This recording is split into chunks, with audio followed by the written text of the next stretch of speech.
Today we're taking a look at the brand new Bravia 7, but first let's quickly cover what's new from Sony and their new lineup of Bravia devices. Sony's goal is to bring the cinema experience home, and with that, their entire lineup is getting a rebrand, and I absolutely love the simplicity of it all. First, we have their new lineup of Bravia TVs, starting at the flagship Bravia 9 Mini LED. We've then got the Bravia 8 OLED, the Bravia 7, which is another mini LED TV and the one that we're going to be covering in today's video. And then finally the Bravia 3, which is an LED TV. All four of these TVs have Google TV built in. In addition to this new lineup of TVs, they also have rebranded their sound system, calling it Bravia Theater. This includes the Bravia Theater Bar 9, Theater Bar 8, Theater Quad, and lastly, the Theater U, which is a neck speaker and something that we'll be covering in another video. Also, I'm going to be doing a Sony TV tips and tricks video to help you get the most out of this new lineup of Bravia TVs. So be sure to subscribe and hit the notification bell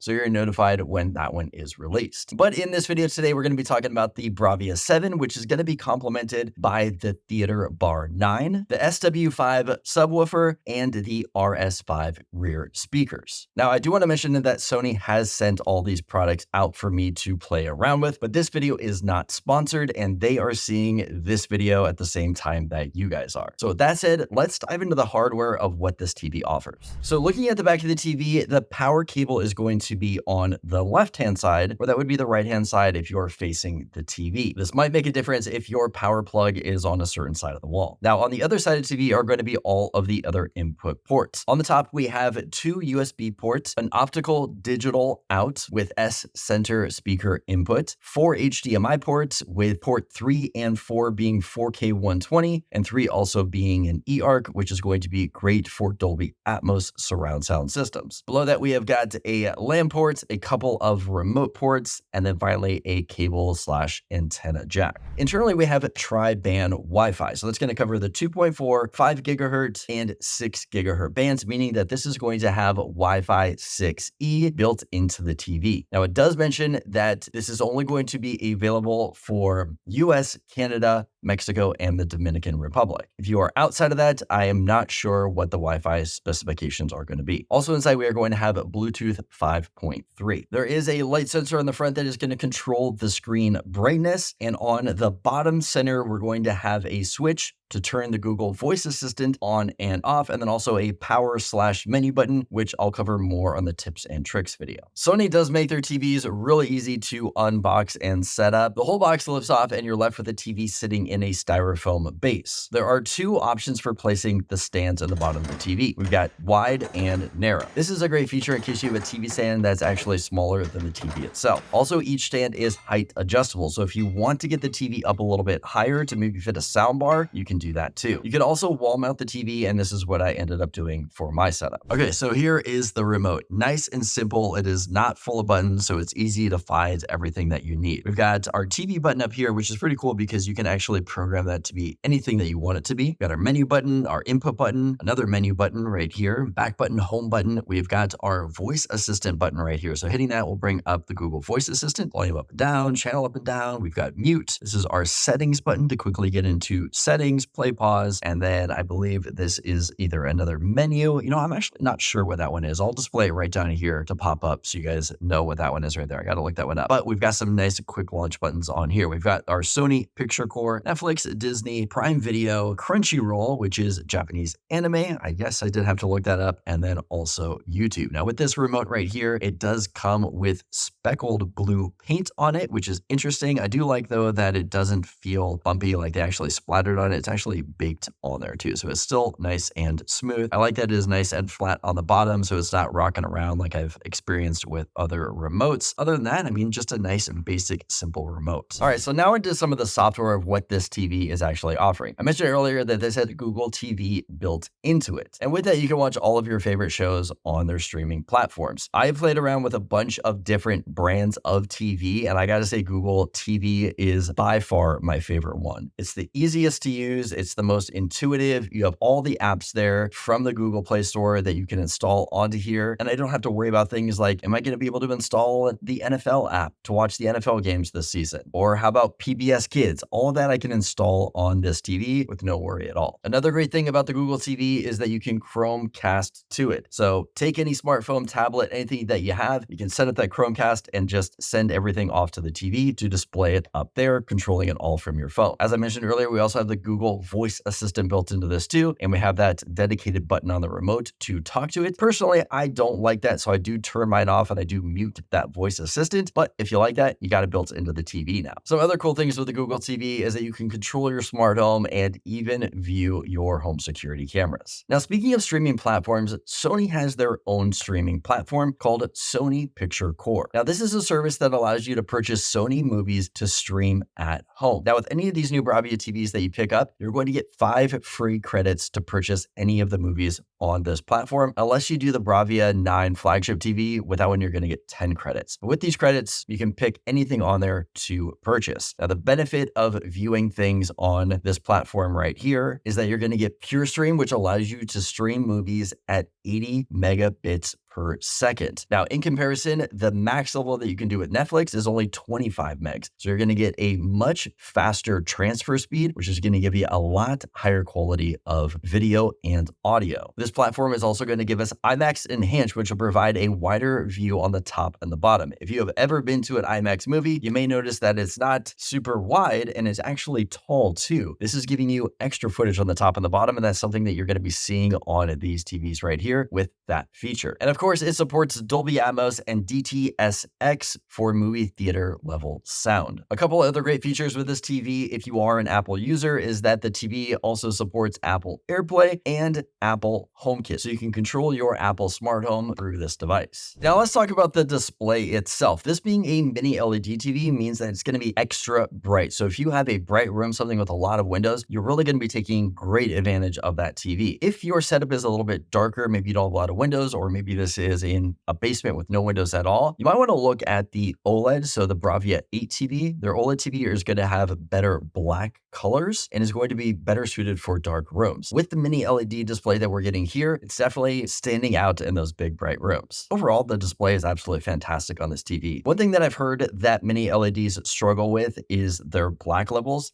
They're not able to get as dark as you're going to be able to see with an OLED TV, but I didn't really notice that. I've watched movies during the daytime, I've watched movies at nighttime, and I thought the blacks looked great to me. There might be a little bit of blooming on the TV itself when there's a black area next to a bright light image, but it was actually something I didn't even notice until I started looking for it. So I don't think it was a problem at all. Now, the thing that impressed me the most with this TV was actually its sound quality. It is absolutely amazing. I don't know of any other TV brand that even comes close to comparing to the sound that you're getting out of the Sony TV. The audio is absolutely amazing out of it, and this was before I even set up the Sony theater system. So I actually used the TV for a full week just to experience the TV speakers.